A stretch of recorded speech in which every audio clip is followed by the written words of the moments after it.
अहिले भने चाहिँ गाइस यहाँनिर है यहाँ झार्नु पर्ने थियो तर तल्लो रोडमा निस्किनले गर्दा झार्न पनि दिएन है।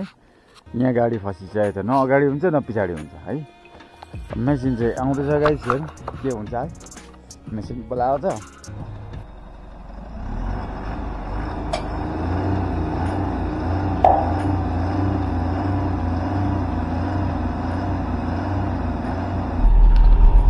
Hello guys, good morning, welcome to my new video है।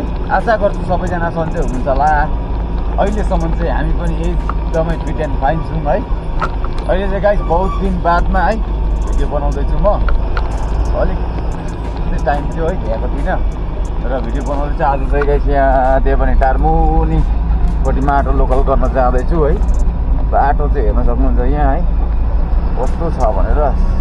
सानो नसानो बाटो छ है, त्यही टर्निङ एकतालमा नघुम्ला सानो सानो टर्निङ छ। हेर्दै जानु होला है त माटो लोकल गर्ने ठाउँ चाहिँ कस्तो छ भनेर। न्यू कटिङ हो है रोड, न्यू रोड हो, न्यू कटिङको रोड। खतम छ हौ, यहीँ बाटो यति सानो छ, तल गएर त अब बाटो चाहिँ अलिक ठुलो छ तर न्यू कटिङ हुनाले गर्दा अलिकति खतम छ है। यहाँ उता अगाडि टर्निङ एउटा छ।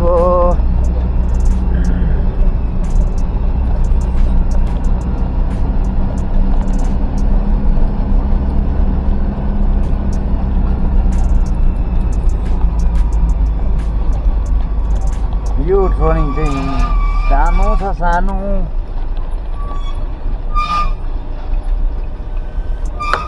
यति नै हो गाइस, यहाँदेखि अगाडि जानु हुँदैन है, पछि जानुपर्छ फेरि। अब चाहिँ घुम्यो गाइस।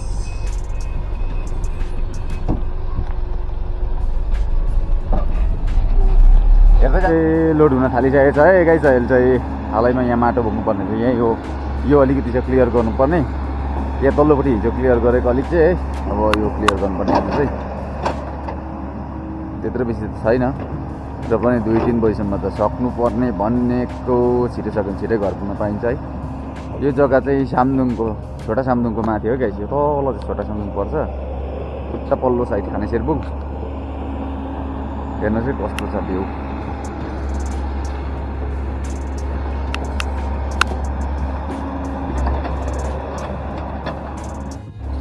मेरो चाहिँ सायद थियो गाडी यस्तो भएको छ यहाँनिर है, हेर्न सक्नुहुन्छ।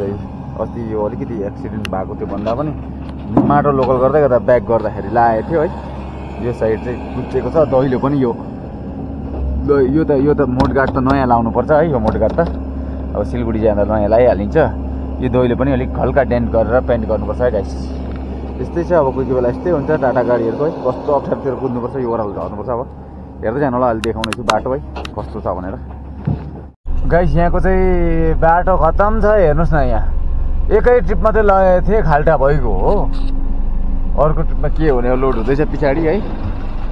एकै ट्रिपमा खाल्टा भइगयो र धेरै बेर देखाउन पनि मिल्दैन। यो माटै मात्रै बोकाइ हुँदैछ है। बाटो फेरि रिस्की छ है।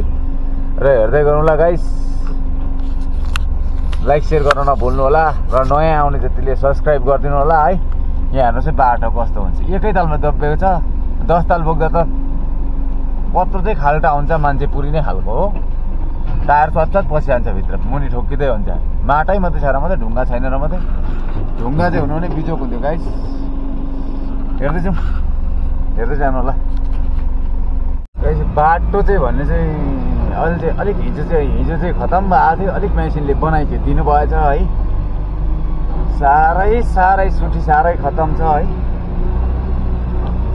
लच्किहाल्छ, एकछिन कुदेपछि लच्किहाल्छ बाटो है। नयाँ बाटो हो, गाडी कुदेपछि त डह्रो हुनुपर्नेमा त झन् लच्केकै जान्छ।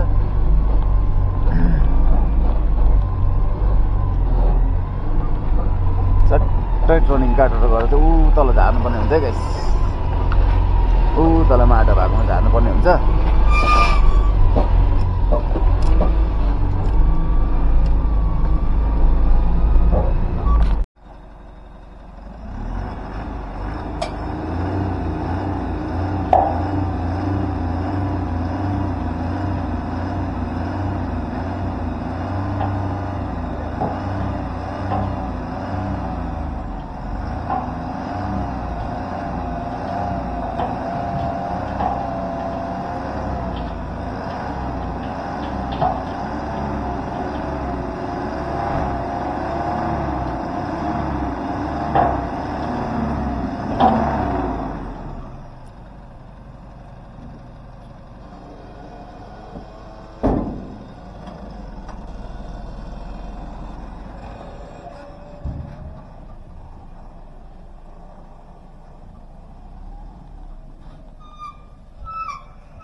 अहिले भने चाहिँ गाइस यहाँनिर है यहाँ झार्नु पर्ने थियो तर तल्लो रोडमा निस्किनले गर्दा झार्न पनि दिएन है।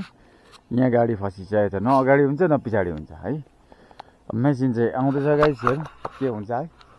मेसिन बोलाएको छ सर्केर पल्लोपट्टिबाट सुल्केर यहाँ आएको छ हौ यहाँ दाम त थियो। र गाइस आजको लागि यति नै थियो है। भेट्दै गरौँला नेक्स्ट ब्लगमा। बाई गाइस, भेट्दै गरौँला है।